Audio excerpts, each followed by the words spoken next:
It is said, the quote is often attributed to Mike Tyson, whether or not we know this is true, but everyone has a plan until they're punched in the mouth. Those of us who know this to be true, that have been hit in the face, we know and can affirm that that is objective fact. Regardless of how well crafted our plan is, how wonderful our intentions are, how strong our will is, there's something that happens to a person when you get punched in the face. Everything goes out the window, and all you can think is this really focused rage. Or maybe that's just me. But this is what happens when you get punched in the face. Why does this happen? Curious thing, isn't it? When Genesis 3 happened and man fell into sin, something deep within us died and broke. You see, God made us to look after others, take care of others, honor one another, because we're all made in His image. Yet now our sinful nature not only doesn't desire to serve others, we now naturally desire to be served by others, to domineer over others. And when any other hurts us in any other way, the only thing we can think of is getting even.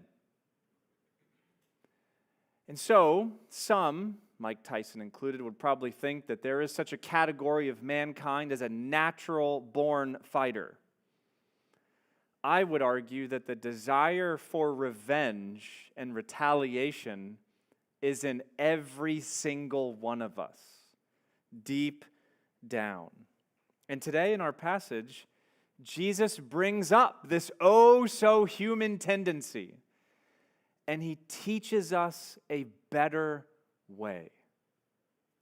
So you heard the text read earlier. It easily divides into two different headings. So see first, this is a Latin phrase, it's the title of the first heading, Lex Talionis in verse 38. You have heard that it was said, an eye for an eye and a tooth for a tooth. Once again, Jesus, remember, is making a contrast not between what the Old Testament used, what God used to teach, that's bad, that's wrong. Now here I'm coming to correct everything, to give you the true meaning of these things. No, that's not what's going on. Jesus, remember, is teaching against the false teaching and interpretation and practice of the Jewish religious leaders, the scribe and the Pharisee. And here in verse 38, he takes aim at an ancient principle called lex talionis. It's a Latin phrase. The principle was a normal part of Israel's culture as well as other cultures around ancient Near Eastern Israel, and it taught the idea, the reality of what's called proportional retribution.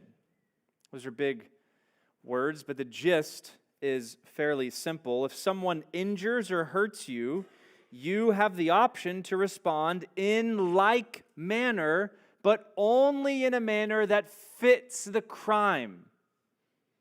And so as verse 38 says, an eye for an eye, a tooth for a tooth. This principle came into existence to limit things, to limit overreaction, to limit exaggerated vengeance, and it ensures that when injury is done, the same injury will then be done. It limits the excess in response. This law can be found all throughout the Old Testament, 3 places in particular. Exodus 21 says the following: if there is harm, they shall pay life for life, eye for eye, tooth for tooth, hand for hand, foot for foot, burn for burn, wound for wound, stripe for stripe. Leviticus 24, if anyone injures his neighbor, as he has done, it shall be done to him. fracture for fracture, eye for eye, tooth for tooth. Whatever injury he has given a person shall be given to him.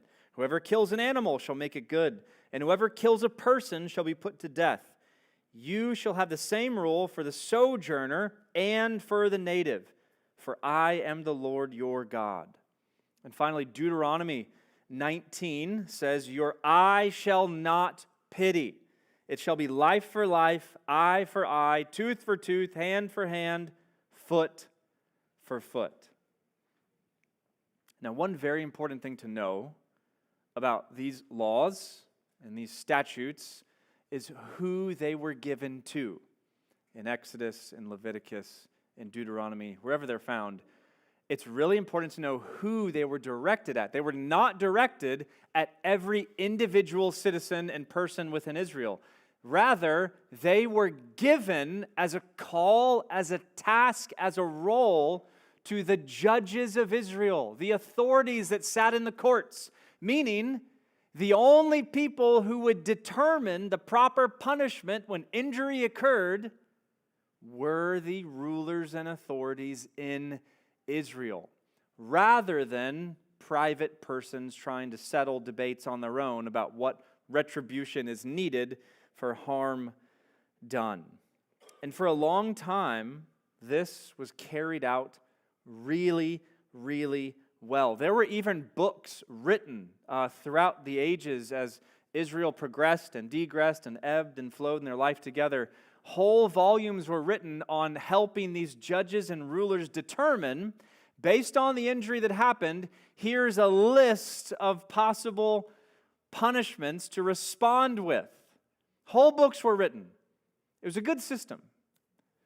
Many critique. This is no surprise to you, right? I don't think. Many critiqued. You've probably heard the God of the Old Testament so severe. And they point to stuff like this. Eye for an eye, tooth for tooth. Goodness gracious, what kind of God do you love and worship and praise and sing songs to? This is the God that gouges out eyes. I totally disagree. I think this law is actually really good. It's merciful and just. I mean, think about it. It ensures that if you just so happen to lose an eye, that you can't respond by gouging out two eyes of the one that lost one of yours. It ensures justice, that righteousness is done. It is not too severe. It ensures the punishment fits the crime. If there were anything we could say that's wrong with the law, the lex talionis principle, we could say that it would have to be the manipulation of it in man. And sure enough, in time, that's what happened.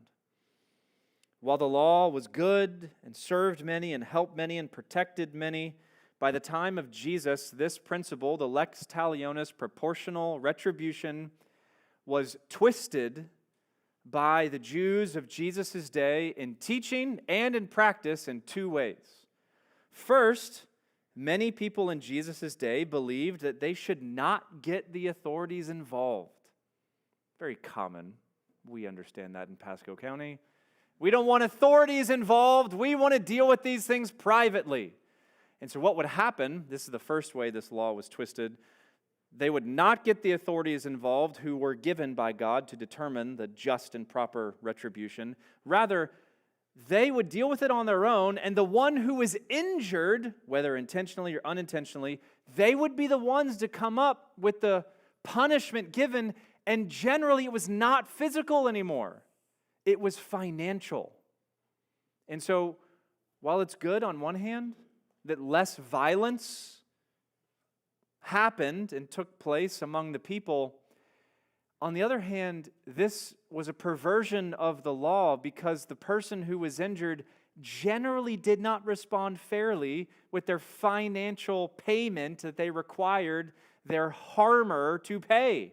And what ended up happening is if you brought great harm to someone, you would eventually end up in great debt to that someone, unable to pay them back. And it was totally done outside the courts, so really nothing could be done about this. That's the first way this law was twisted and perverted. The second way that many others in Jesus' day twisted this is that they saw it, this lex talionis principle that you could give a just punishment in return, they saw it as a green light to any and all kinds of personal vengeance that they could muster up.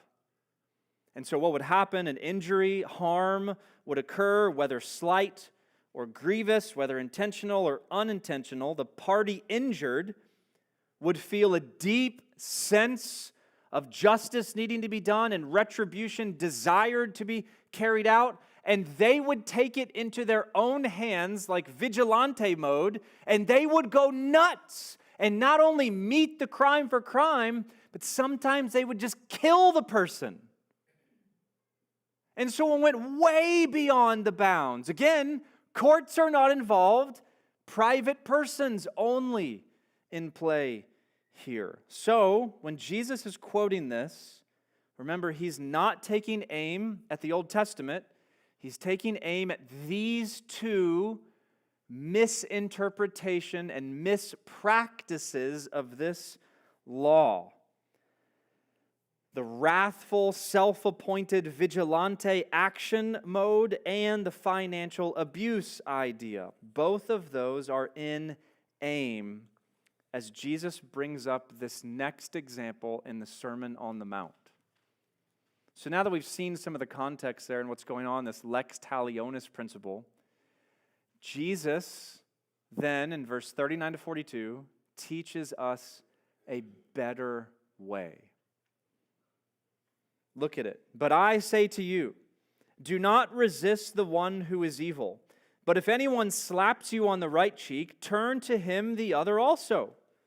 And if anyone would sue you and take your tunic, let him have your cloak as well. And if anyone forces you to go 1 mile, go with him 2 miles. Give to the one who begs from you, and do not refuse the one who would borrow from you.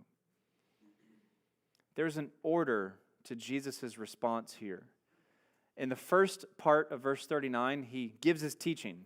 It's just bare bones teaching. Do not resist the one who's evil. That's his response.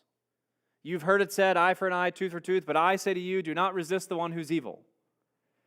Then, in the rest of verse 39, all the way to 42, he gives 4 examples on how we understand and actually apply this principle that he's teaching us. So see what he's saying here. But I say to you, do not resist the one who is evil. When we hear that, we're meant to understand just that retaliation, retribution, revenge, even resistance is forbidden by Jesus. Do you feel the hard edge of that? Jesus is saying this. And more, Jesus raises the bar even higher by defining the one who's doing the wrong to us.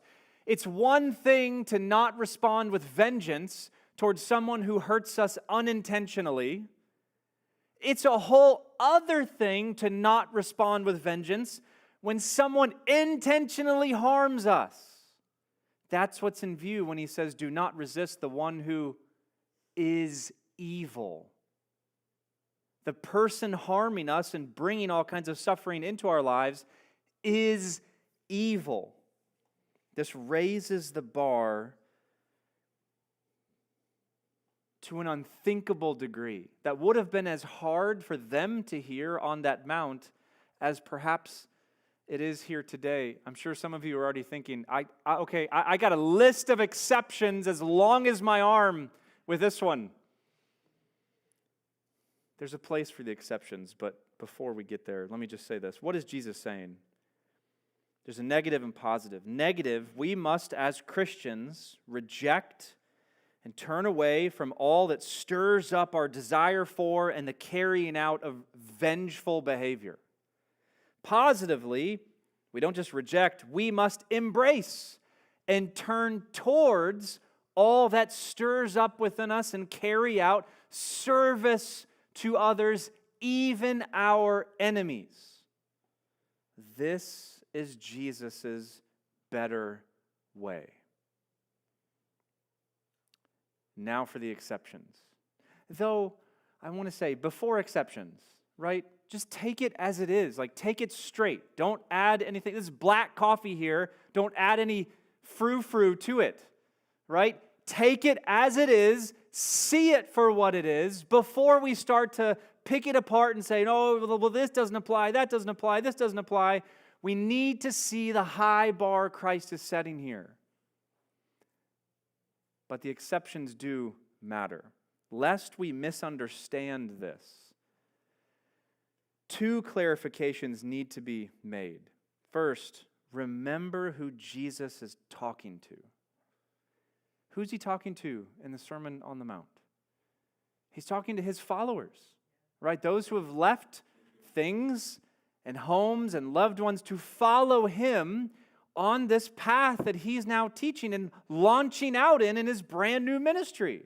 We're at the start of Matthew here in Matthew 5.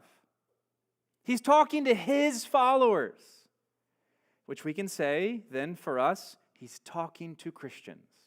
To you, he's talking to me. This means he's not talking in this verse to nations, to authorities in such nations, or governments over those nations. When those entities come into view, we go to other passages. There's tons of them that have all manner of divine green lights given that they are to do what's prohibited here. Governments are to punish the wrongdoer. Governments are to protect those from the wrongdoers. It's a massive clarification, lest we read into this that we have to reject all kinds of retribution at all. Jesus is saying it's all bad. Pacifism is the way to go. He's not saying that. This is not to governments. It's to Christians. Which means we Christians must be those who are never in a victim mindset, insisting on our own rights, demanding our own fair treatment, or fighting back when we are wronged. That's a needed clarification, lest we misunderstand this passage. But it also kind of implies a second clarification we need to understand. In no way is this saying abuse is right. In no way is this saying if you are being abused, you stay there and you don't tell an authority. The authorities are there to protect you. Refer everything we just said, right? But this is talking to personal Christians about how to go about responding when we are wronged. There are lines that are crossed where you have to get authorities involved. I want to say this responds to all those things before those lines happen. So, I think we need more clarification, right? And Jesus helps us here by giving that himself. Let's stop my clarifications. Let's just give Jesus's. He gives 4 of them in illustrations in the back half of verse 39 all the way to 42. The first one, you know, is very, very famous. In verse 39, about turning the other cheek. But if anyone slaps you on the cheek, turn to him the other also. There's a legend in pastoral circles that happened in Ireland. The story goes that a boxer turned into a pastor. God saved a boxer, made him a pastor, and put a deep desire within him to go plant a church. So this guy goes to this town, and he says the first thing he's going to do is have a tent meeting. So he's out there in a field setting up a tent by himself, hoping that people will come, going out to meet people. He's in the process setting up. Some local thugs come by, and one of these thugs, while they're heckling this former boxer that they don't know, they just know him as preacher, They go say, we want to drive him out of town. We don't need any more churches here. We don't want churches here. So this guy decides to walk up to this preacher, punch him in the face. Preacher falls over. Preacher gets up, calmly shakes off the grass, turns his other cheek. The guy's like, okay. So he punches him again. He knocks him down again. Preacher, this time a little bit more slowly, gets up. This time, after wiping the dirt and grass off him, takes his jacket off, rolls his sleeves up, and he knocks the guy out and says to his buddies, Jesus didn't give me any more instructions after that.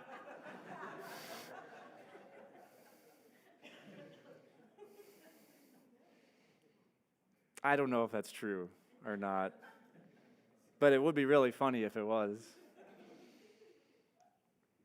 This is so famous, I think it's misread. You notice what gets ignored in this? It's just turn the other cheek, turn the other cheek. Turn the right cheek. Do you notice the mention of this cheek, not this one? It's talking about the right cheek. What is that? It's a small detail that actually helps us understand what Jesus is saying. So, visual illustration here. This is what's happening. I think statistics go like 80 to 90% of the world is right-handed. The rest of you are weird. Just kidding. But think about it. Right-handed, the majority of the world, that's what Jesus is talking about, I think. You can't hit the right cheek. Like you can't do that hard. That's impossible, right? That doesn't work really well. How then does a right-handed person hit the right-handed cheek? Well, if you do this and backhand someone, you understand then what Jesus has in mind. That a backhanded slap, 100% almost, of commentators and theologians believe the backhanded slap is in view when it mentions right cheek. It's the only way it's going to happen. More than physical pain is in view. The backhanded slap is the essence and epitome of an insult and demeaning activity. If you give someone that, you are telling them they are less than human, and you despise them more than anything. That, then, is how we understand the phrase, turn the other cheek. So it's so much more than about physically slapping. It's about how we respond when somebody grievously insults or demeans us. That's what's in view. And so what do? Do we respond in like manner and give another backhand back to them? Jesus says, no. Jesus says we bear it, we endure it. Jesus would have us embrace the insult and leave ourselves open for further insults to come. In a culture that took honor and shame way more seriously than we do nowadays, this would have been simply humiliating to embrace. I think we get some of that. Like, I even wonder if you're like, no way. Like, that's just not what I'm going to do. You just mentioned when, this is our plan. When I get hit in the face, plan's gone. But I think we understand this. This is what Christ-likeness looks like. If we're dishonored, if we're disrespected, if we're shamed, Jesus' counsel is be okay with being disrespected. Be all right with being dishonored. After all, is life all about maintaining your respect and your honor, or is it about giving me honor in all that you experience in life? So we can't think about how we want revenge, how we want retaliation, but about how this person can see Christ in our response to them. How does this person who's harming me see the gospel, taste the gospel, come to know the gospel, and how I respond from their harm done to me? That's what's in view in turning the other cheek. This is the first illustration that he gives. The second and the third go together. In verse 40 and 41, Jesus says, "And if anyone would sue you and take your tunic, let him have your cloak as well. And if anyone forces you to go 1 mile, go with him 2 miles." The first one about the tunic and cloak, we are at a bit of a distance from fashion. Clothes back in this day is a little bit simpler than us. I mean, just even looking out here, like none of you look exactly the same. You're all wearing different things. It's great. That's fine, right? How we decide those things is always often funny. Thankfully, I have guidance with such things, usually. But anyway, back then, it was just fairly common. Undergarments, an undershirt called a tunic, like an outer coat called a cloak, sandals, and some kind of headgear, a turban or some kind of wrap to keep your head warm. That was common. Now, in a lawsuit in this time, it was also common to not sue for money. You weren't always allowed to do that with the judge or the ruler, so you sued for clothes. And the first thing people went for was the tunic, because if you take away the tunic, you could wrap up with your cloak, but you'd still be pretty cold. This is a cold environment when the sun goes down, and Jesus is saying, if someone sues you and wants your tunic, give them the tunic. But he doesn't stop there. Give them the cloak as well.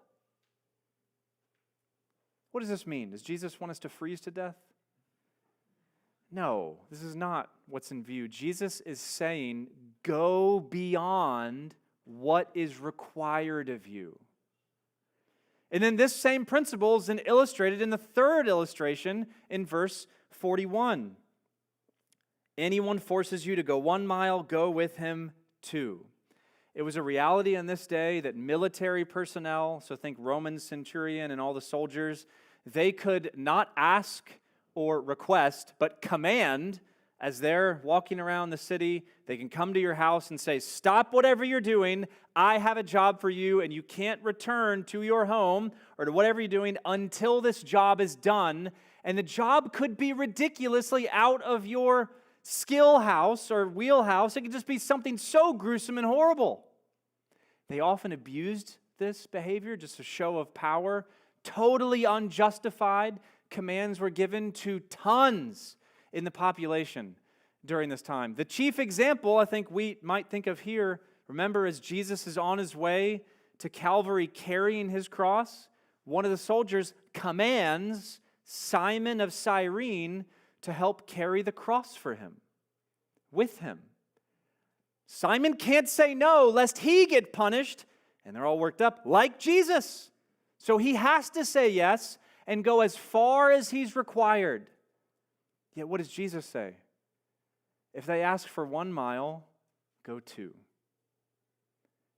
Go beyond what's required of you. This is the principle.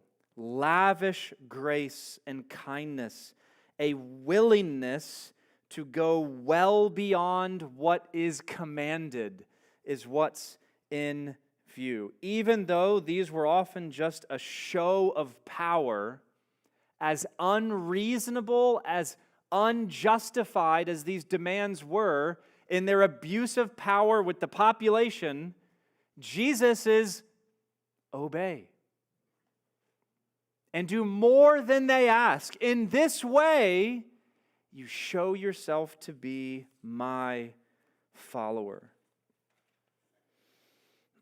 One of the examples I was thinking of when I was thinking about this is, how many times in your job. I once did this, then I realized I could never say this, and I would say you can never say this also. Your boss can come to you and be like, hey, I need you to do this. You can't respond. That's not my job! Because of this passage. I mean, there are lines, right? I'm not giving a free-for-all for abuse here or illegal behavior, but I remember being here like 10 years ago, solo pastor, no other staff, Andrew's not here to help, things like this, and the church ran out of toilet paper. And I remember looking around like, who's going to change this? And I'm like, oh, that's me. I can't say, that's not my job. I cut the grass. We clean the building, all these kind of things. We can't say, that's not my job. The posture of the follower of Christ is going well beyond, willingly and gladly going well beyond what is asked of us, rather than doing the bare minimum. This is what Jesus is calling for. That's illustration 2 and 3. The fourth one's in verse 42. Give to the one who begs from you, and do not refuse the one who would borrow from you. This is known as the beggar's charter.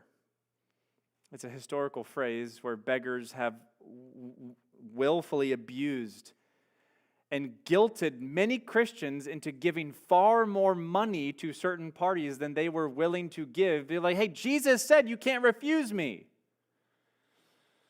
Look at what Jesus says, though. Give to the one who begs. Don't refuse to the one who borrows. This is where I want to say, right, guys, wisdom is needed here. If you were to obey this in a wooden literalism, you would have no money in about a week. And then if that person were to obey this, they would have no money within a week. And on and on and on and on. So there's got to be practical wisdom as we live these things out. St. Augustine has, I think, the best counsel. He says, we are to give to everyone who asks, but we are not to give everything to everyone who asks. That's the kind of wisdom that's needed in the application of the Sermon on the Mount. It puts this bigger principle up in view that self-interest, self-needs, our own rights in the kingdom must come underneath and second to the needs of others. We cannot be people that put our own needs first. Others have to come first. At this moment, you just got to pause. The text has been worked through, and you're just like, what in the world? That sounds crazy. And you're right. This does sound crazy. I mean, think of the unbeliever reading this text. They're like, yeah, that's one reason why I don't go to church. And we come in here and we're like, we understand why you respond like that. So what's happening here? I mean, revenge, retaliation, like eye for an eye. In our world today, in like leadership circles, this is like the essence of leadership. If you don't lead like this, you're just opening yourself up to being trampled on by everyone around you. If you don't have these qualities, you're not a leader. See how different the kingdom of God is. This is the point of the Sermon on the Mount. Willingly forgoing our rights, willingly suffering, willingly bearing and enduring harm when it comes without retaliation, without revenge. This seems crazy until we remember this is what Jesus did himself. This is long before Jesus' trial, his arrest, his flogging, his execution. He had no sin. He could choose, being God himself, to crush in a moment. He just had to think it, and the person flogging him would be squashed. Legions of angels could come to his aid at the call of them. I'm sure they're all waiting, like, is he going to call us? Like, are we going in? Are we going to go defend him? And I'm sure all heaven is stunned as he bears the humiliation of suffering for our redemption. Long before that would happen, years before, 3 years before, here in the Sermon on the Mount, he teaches these very principles. So see the consistency of our Savior. His life really does exemplify the words that he teaches. The sermons he preaches is the same sermon he lives for us. This is the better way in view before us. This is the gospel-saturated life where our enemies who harm us receive from us not retribution, but grace and mercy and forgiveness. And so when we face troubles in life, when we feel defensive, when we feel that we've been wronged and that desire to lash out rises up, we've got to pause and just ask ourselves some questions, right? Questions like, why am I so upset? Why is this landing on me so heavily? What's the real concern in my anger? Am I stirred up in righteous indignation because the glory of God is being defamed?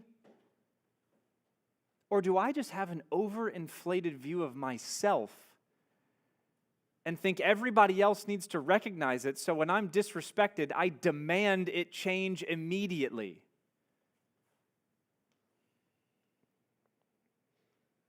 It is far too easy to justify revenge.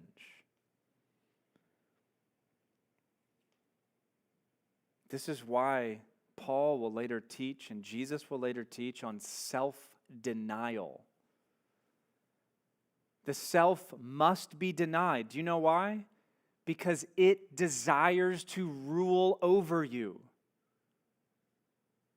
The self does not easily get denied. You have to fight it. You have to say no to it. You can't give it an inch because it will take a mile or two and go further than you ever think it will. Self-denial for the Christian is a must. Paul says this so clearly in Romans 12, where he says, "Repay no one evil for evil, but give thought to what is honorable in the sight of all. If possible, so far as it depends on you, live peaceably with all. Beloved, never avenge yourselves, but leave it to the wrath of God. For it is written, 'Vengeance is mine, I will repay,' says the Lord. To the contrary, if your enemy, if he's hungry, feed him. If he's thirsty, give him something to drink. For by so doing, you will heap burning coals on his head. Do not be overcome by evil, but overcome evil with good." So yes, the Christian is to overcome evil. Yes, we're to fight against it. But we don't fight and overcome evil by our own might. We overcome evil by doing good. And trusting, yes, I have been wronged. The Lord will settle this account in the end. Or he might not wait till the end. He's God. He can do what he wants. He will see to all things. This is the life the Father calls us to. Christ is the pattern of this life, and the only hope we ever have in actually living this out is the Holy Spirit who gives us the power. That's the point, I think. If I were to say a point now, we've worked through the Sermon on the Mount. That's the point of the Sermon on the Mount. The life in the kingdom is only possible by the Spirit's power. That's it. The Spirit's wisdom, the Spirit's power, it takes us well beyond the Sermon on the Mount and helps us apply it in manifold situations. This is the life the Father calls us to. Christ is the pattern. The Spirit is the power.